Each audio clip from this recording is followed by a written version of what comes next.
The concept of the will to power stands as a foundational pillar within Friedrich Nietzsche's philosophical framework. Yet it remains profoundly intricate and fiercely debated because he never systematically defined it within his published works. He originally envisioned dedicating an entire volume to this core idea, a project he explicitly teased in his 1887 release, Genealogy of Morals. He informed his readers that he would thoroughly dissect these overarching themes in a forthcoming text titled The Will to Power, Attempt at a Revaluation of All Values. By 1888, however, the philosopher completely discarded that initial outline, opting instead to channel his accumulated notes into an ambitious four-part masterwork named Revaluation of All Values. He successfully finalized the preliminary segment, famously titled The Antichrist, before tragedy irrevocably halted his intellectual pursuits. In 1889, he suffered a devastating psychological collapse, stripping him of his cognitive capabilities for the remaining 11 years of his existence. Following this tragic decline, his sister Elizabeth, alongside his associate Peter Gast, seized control of his private manuscripts, heavily doctoring the material to release a synthesized volume they deceitfully championed as his ultimate masterpiece, The Will to Power. Appallingly, Elizabeth manipulated her brother's profound ideas to legitimize her personal agenda within National Socialism, though modern scholarship relies on an expanded revision containing 1,067 sections that accurately reflects his authentic journals. Moving forward, I will concentrate primarily on the materials he personally finalized during his lucid years, while selectively drawing upon those posthumous entries to help you fully grasp his unadulterated vision. To understand his initial psychological explorations into the craving for dominance, you must examine his earlier texts, specifically Human, All Too Human, The Dawn, and The Gay Science. Within these pages, he suggests that when a dominant individual expresses gratitude, it functions as a subtle form of retaliation against a benefactor who has encroached upon their personal domain. He theorized that receiving assistance implies a temporary state of vulnerability, degrading your perceived status.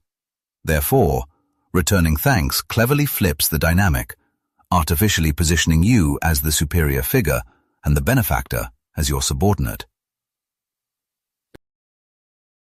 He further unpacks this psychological maneuvering by analyzing how individuals weaponize their own suffering to solicit pity from onlookers.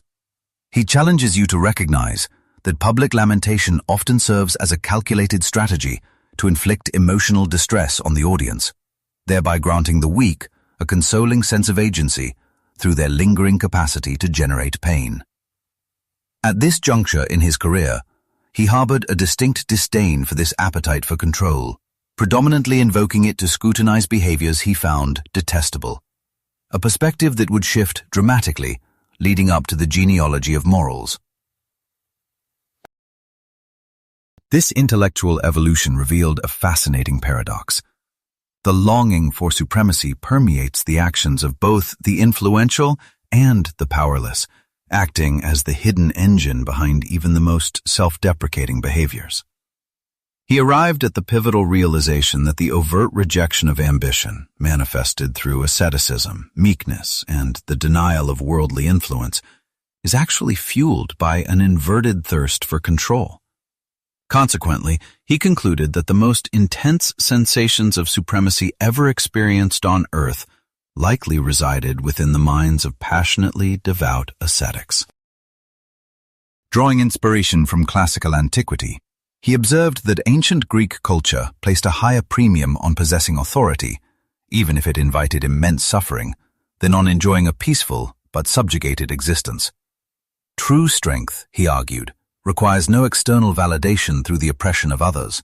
It is exclusively the frail who harbor an innate compulsion to inflict cruelty and witness agony.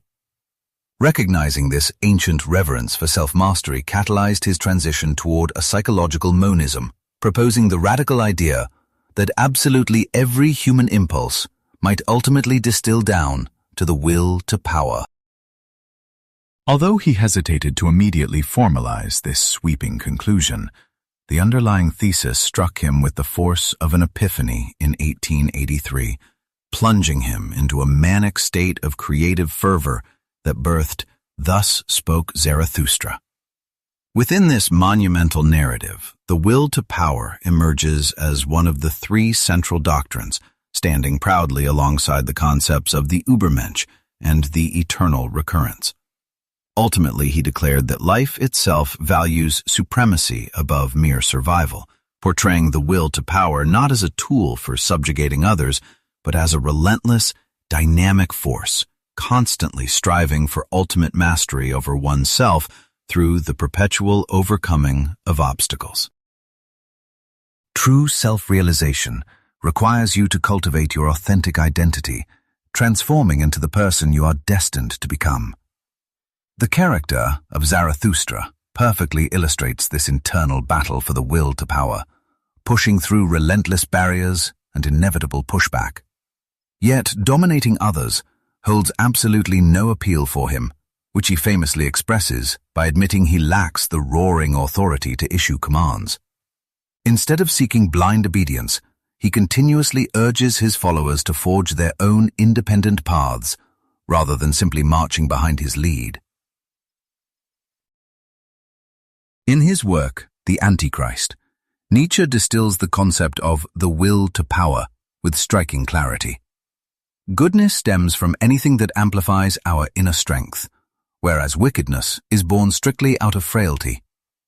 He defines profound happiness not as mere contentment, but as the exhilarating sensation of surging strength that occurs whenever an obstacle is finally conquered. This vital lesson of self-overcoming serves as the foundational trait of the Übermensch, representing the ultimate secret Zarathustra gleans from human existence. Mastering oneself remains the central challenge, however, and navigating this internal discipline proves exceptionally demanding in practice. A vast majority of society actually embodies what Nietzsche terms the last man, acting as the complete antithesis to the Ubermensch by retreating into comfortable mediocrity and adopting a cautious herd mentality. Paralyzed by lethargy and apprehension, these individuals actively avoid taking chances, ensuring their lives remain entirely unexceptional. The philosopher deliberately bypasses this complacent crowd, directing his profound insights exclusively toward that rare demographic craving authentic joy and profound life satisfaction. Achieving this zenith of personal fulfillment demands a willingness to embrace vulnerability, echoing his famous assertion that reaping the richest rewards from existence requires you to live dangerously. You have a 0% probability of escaping severe hardship throughout your lifetime, making it pointless to flee from such inevitable suffering. Rather than retreating, you are encouraged to confront and conquer these agonizing realities directly, utilizing them as necessary fuel for your personal evolution. Consider the challenge of scaling a formidable peak. While the ascent threatens steep drops and grave injuries, reaching the summit eventually rewards you with breathtakingly unparalleled vistas. Enduring these trials allows you to mock imaginary and genuine tragedies alike, whereas shrinking from adversity guarantees a fundamentally lackluster existence devoid of awe-inspiring triumphs. Comprehending the will to power requires a firm grasp of Nietzsche's theory regarding sublimation, where raw biological drives are ingeniously redirected toward higher pursuits. For instance, an intense physical urge can be successfully channeled into profound artistic or spiritual creation, satisfying the craving through intellectual avenues rather than immediate gratification. The thinker heavily criticized Christianity for explicitly rejecting our natural instincts instead of refining them, arguing that such denial inherently opposes the very essence of human vitality. This sharp distinction between ruthlessly exterminating one's passions and masterfully harnessing them stands as a cornerstone of his entire philosophical framework. Anyone forced to eradicate their natural desires just to maintain rational thought suffers from a noticeably fragile disposition, whereas a truly robust intellect effortlessly governs its impulses without needing to wage war against them. Such masterful command over human passions represents the absolute pinnacle of individual strength in Nietzschean thought. He highlights the unmarried status of many historical thinkers to illustrate this, noting that their distinct brand of chastity simply shifts their fertile legacy away from biological offspring and toward a different form of enduring immortality. As he famously recorded in his personal journals, composing brilliant music serves as an alternative method for bringing new life into the world. Establishing the will to power as the singular lens for interpreting reality necessarily demands an explanation for its direct opposite, cultural and personal decadence. True deterioration must be understood as a warped manifestation of the drive for expansion, meaning that unparalleled joy is invariably shackled to the capacity for agonizing despair. Rather than merely chasing comfort and dodging discomfort, you actively pursue an escalation of personal dominance, encountering suffering only as a necessary barricade meant to be shattered. Consequently, possessing a perpetual requirement for hardship proves entirely natural, as navigating through adversity is the only mechanism that facilitates genuine growth. This dynamic philosophical model stands in stark defiance of the widely accepted theory regarding a basic concept known as the will to existence. Nietzsche adamantly argued against this notion, insisting that non-entities possess no desires, while currently existing beings have no logical reason to strive for a state they already occupy. Therefore, life equates strictly to a relentless will to power. In his text, Twilight of the Idols, he proudly positioned himself as an adversary of Darwinian theory, though he fundamentally misunderstood the core mechanics of natural selection.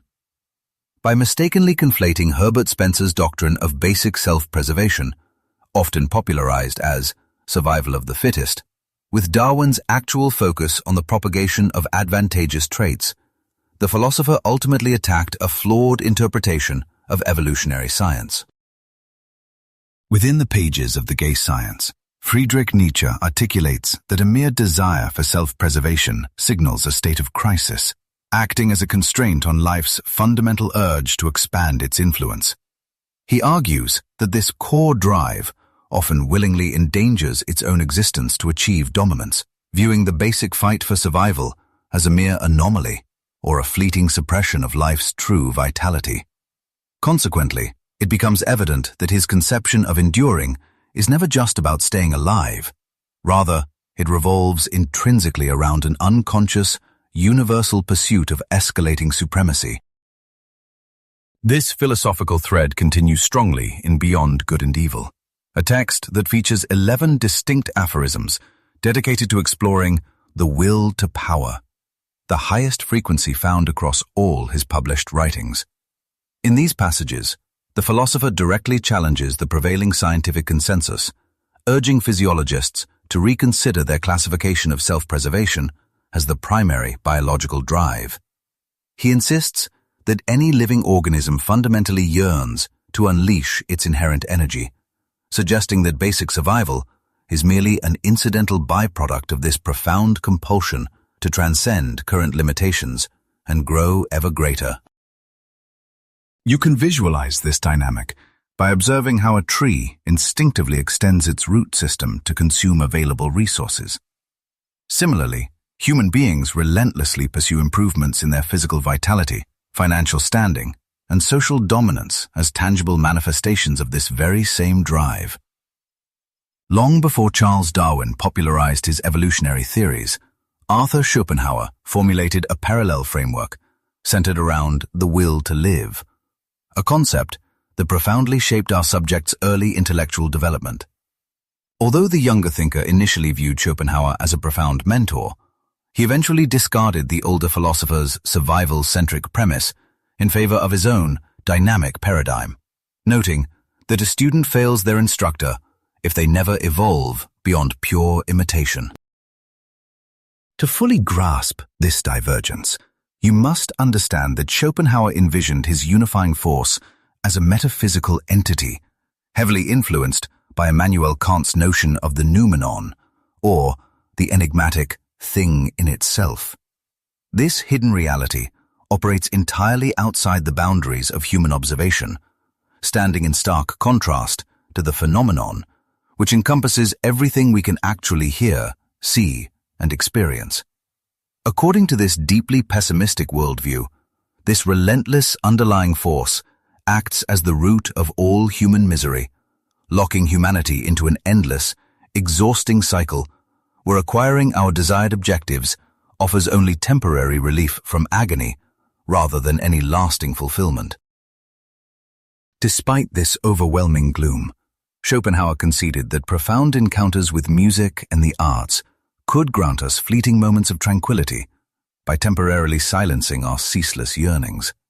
Ultimately, though, he argued that genuine liberation from our wretched condition demanded a complete renunciation of worldly desires through strict asceticism, aiming solely to reduce our baseline level of distress.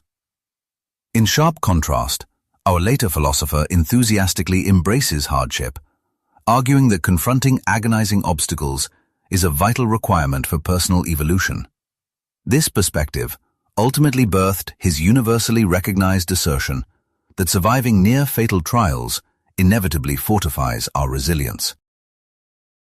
Positioning himself as a radical experimentalist, he aimed to shatter the arrogant illusions maintained by traditional metaphysicians, who foolishly assumed they could unravel the cosmos's deepest mysteries with a single, definitive concept.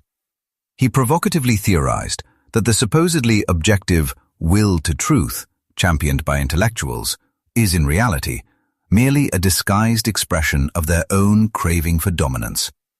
When scholars desperately try to categorize existence and bend reality to fit their logical frameworks, they are not passively discovering facts. Rather, they are forcefully molding the universe into a comprehensive system that they can then worship, revealing their ultimate scholarly pursuit as a profound, intoxicating drive for intellectual supremacy.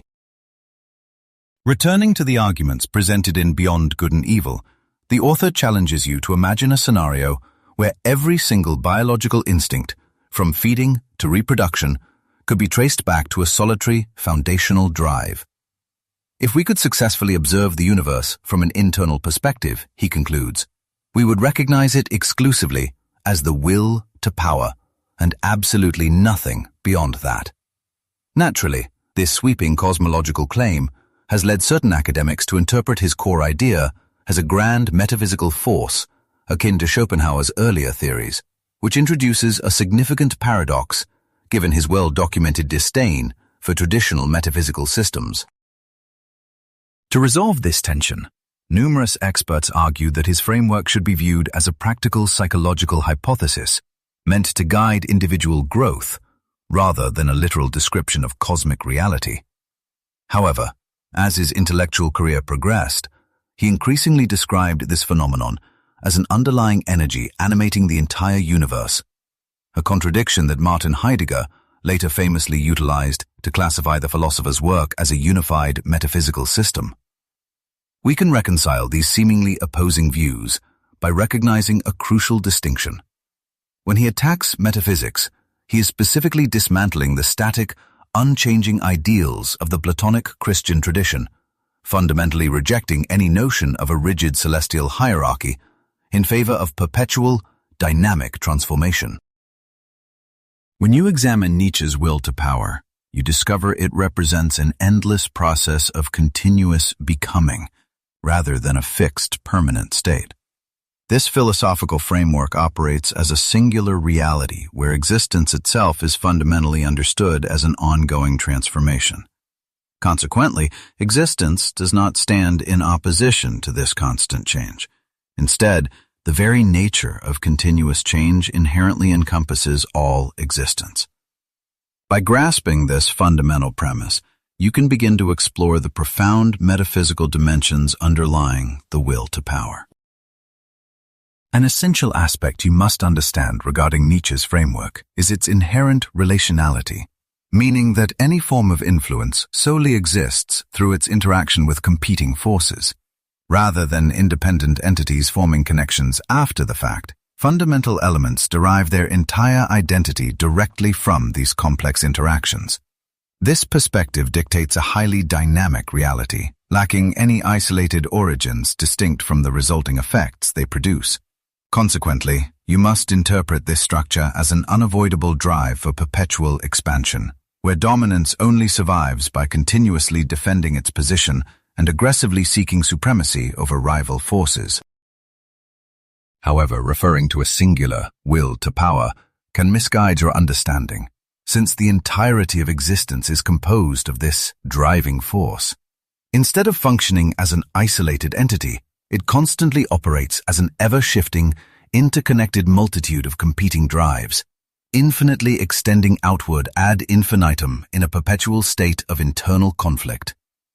This fundamental energy inherently expresses its core nature by generating vast diversity directly from within its own substance, rather than creating something ex nihilo. Ultimately, within Nietzsche's paradigm, absolutely nothing holds significance or reality apart from this relentless theater of intersecting power relations, rendering any attempt to escape this eternal contest completely impossible.